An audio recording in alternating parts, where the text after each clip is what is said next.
नमस्कार शेतकरी मित्रांनो, एक पाऊल विषमुक्त शेतीकडे या चॅनलवर आपले स्वागत आहे. आणि आज आपण आपल्या शेतामध्ये आलो. तसं यावर्षीच आपलं सोयाबीन पेरणीमध्ये कमजोर निघालेलं आहे आणि हे सर्व शेतकऱ्याची परिस्थिती झालेली आहे. परंतु तुरीचं जर पाहता गेलं आता तर तुरीमध्ये एक नवीन रोग दिसत आहे. जसं मर रोग तर नेहमीचाच आहे आपला, पण आता तुरीच्या शेंड्यामध्ये अळी दिसत आहे. हे आपण एका काल शेतकऱ्याच्या इकडे गेलो त्यावेळेस शेतात बघितलं आणि आपल्या शेतामध्ये आपण आलो. तर आपल्या शेतामध्ये आल्यानंतर आपल्यालाही एका झाडावर ते दिसून पडलेलं आहे. तर ते दिसल्यानंतर आपण त्याच्यावर काय उपाययोजना केली पाहिजे त्यासाठी आज आपण माहिती देणार आहोत. तर हे बघा, सर्वप्रथम आपण ते झाड बघूया कसं आहे. तर हे बघा, हे तुरीचं झाड आहे आणि हे शेंडा बघा, हे इथे अळीचा डंक आहे. हे इथून पूर्ण लूज पडलेला आहे शेंडा आणि यामध्ये अळी आहे. हे बारीक अळी आहे. हे बघा, ही बघा अळी, तुरीच्या शेंड्यामध्ये अळी आहे आणि हे पूर्ण अशी खात नेत आहे. तर ही अळी आता तुरीच्या शेंड्यामध्ये येणे म्हणजे तूर पूर्णपणे उद्ध्वस्त होणार आहे आपली.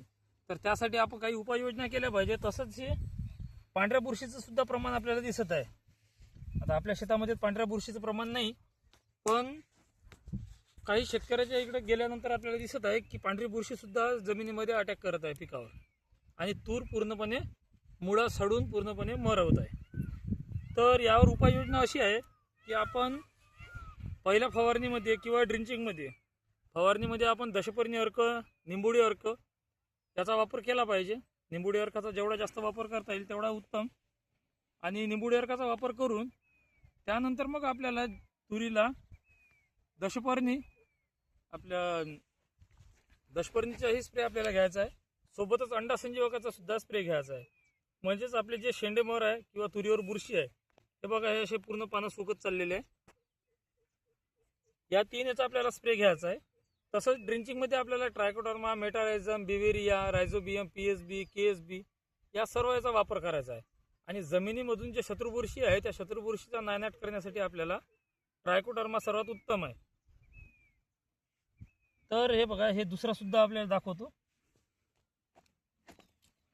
हे बघा, पूर्णपणे असा शेंडा कुजवत आहे आणि हे सुकून गेलेलं आहे. पहा, यामध्ये अळीचा प्रादुर्भाव आहे पूर्ण.